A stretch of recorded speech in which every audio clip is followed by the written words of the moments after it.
Or it is written in the wisdom of the household of Abu Dawud, of Nabi Dawud alayhi salam, that indeed a wise person is never negligent regarding 4 moments, 4 moments in a day.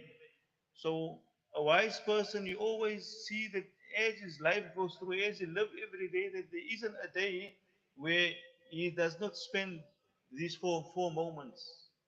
The first moment he mentions, rahimahullah, sa'atin yunaji fiha rabbahu azza wa jal. A moment in which he privately connect with Allah. A moment where a person privately connect with Allah subhanahu wa ta'ala.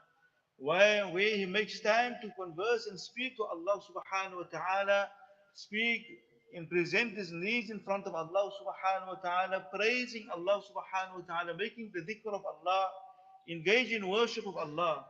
And that's why Rasul sallallahu alaihi wasallam, when it comes to the salah, when a person makes salah, we indeed in a conversation with Allah.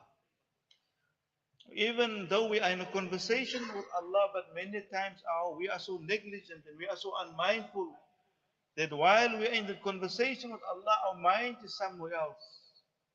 We're thinking of something else. Something else is keeping us busy in our salah.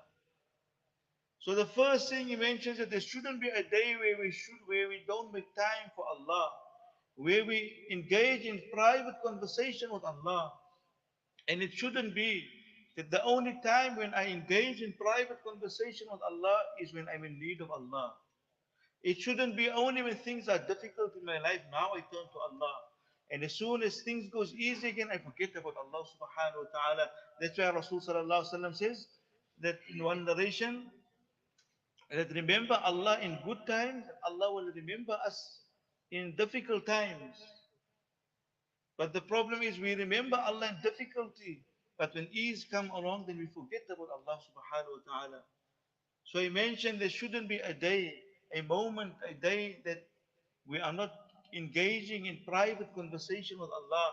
Make time, whether it is the Hajj time, whether it is before I go sleep at night, make 2 raka'at and make dua unto Allah, whether it is after every salah, engage in dua, engage in supplication, engage in the adhkar, in the private ibadah and worship of Allah subhanahu wa ta'ala.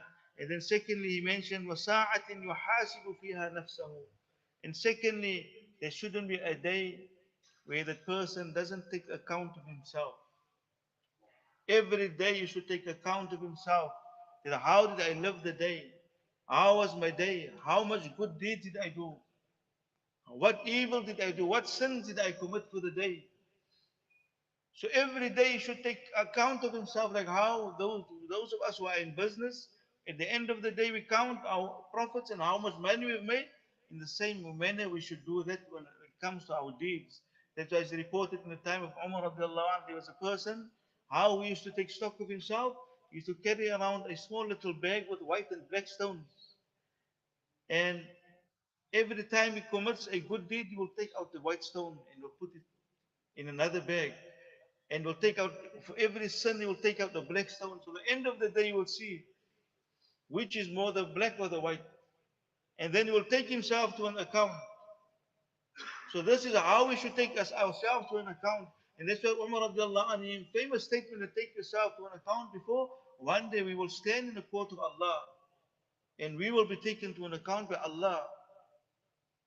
So the first and the second moment of the day, that every person, every one of us, there shouldn't be a day where we don't sit down and reflect and take account of ourselves. In the second moment, it says, the third moment, وَسَاعَةٍ يُفْضِي فِيهَا إِلَى إِخْوَانِهِ الَّذِي يُخْبِرُونَهُ وَيُخْبِرُونَهُ بِعُيُوبِهِ, that the person should make time to visit and spend time with friends. Not any friends, but here he mentioned friends that will point out your mistakes. Friends that will tell you that when you commit a sin and when you do wrong, they will say, oh my brother, that this is not something which is pleasing to Allah. Many times we want to hang out with those who encourage us. We feel good when we do something wrong, and I'm not the only one. There's another 2 or 3 of my friends doing the same thing. He says, rather the friend is the one who can point out your mistakes. That's why Umar radiallahu anhu used to say that the true friend is the one who point out your mistakes. That is a true friend. The one who don't point out your mistakes, but if speaks about your mistakes to others, that is not a true friend. So the true friend is the one who will point out your mistakes.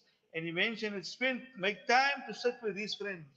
Make time to sit with these brothers who will point out your mistakes for no other purpose so that you can correct yourself, so you can rectify the situation, so that we can reflect. In the last moment he mentions, وساعة يخلي بين نفسه وبين بين لذاتها فيما يحل ويجمل. And that person, you should make time for himself to spend in recreation. He should spend time with himself, or spend time with his wife or his children. Spend time and have some fun. Also part of the day should be that we have time to relax, time to have fun as well. And he mentioned obviously in a halal and a manner that is pleasing to Allah subhanahu wa ta'ala.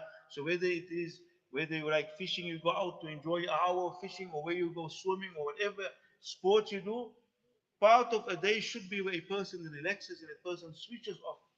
And at the same time, in a manner which is pleasing to Allah, in a manner which is permissible.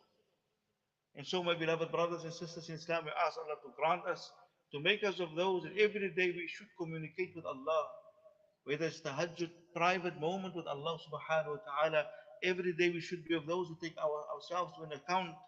The third thing, we should try and spend time and befriend people who is honest with us, people who friends who can point out our mistakes. And the last one also, to spend time to relax as well in a manner which is pleasing and permissible. We ask Allah subhanahu wa ta'ala to give us the tawfiq and understanding. Wa akhiru da'wan alhamdulillah rabbil alamin.